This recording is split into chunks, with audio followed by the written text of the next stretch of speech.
马灣航太掃過關島關島機場關起來，有115個台灣的旅客調佇關島1禮拜。新國航空昨下晡派飛輪機甲旅客接轉來，有旅客是講7天因攏無水嘛無電，生活是真艱苦，即馬總算平安轉來台灣咯。調佇關島7天100多位台灣的旅客總算轉來桃園機場。新國航空2到早起派1台空機去關島載旅客。下晝5點多自關島起飛，暗時7點多平安登來到桃園機場。這幾天在那邊的生活怎麼樣？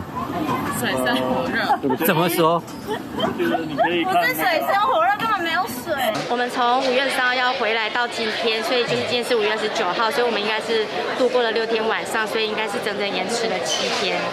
廖小姐帶3位4大人出去耍，即馬平安順利登到台灣，伊講會當登到厝的真好。因為馬華航太侵襲關島的機場封起來，一直到當地時間2到下晝3點才恢復起工。迄當陣無水無電，建築物內面還閣漏水淹水，旅行團愛家己找食的較大的所在。飯店我們要自己去尋找，而且飯店很多都是淹水嘛。對啊，他是這樣說可以保留那個收據。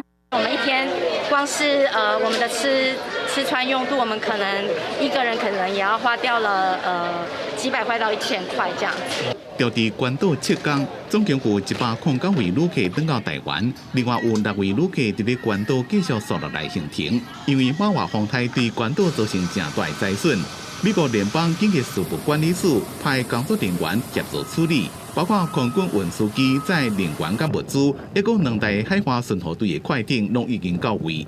記者綜合報道。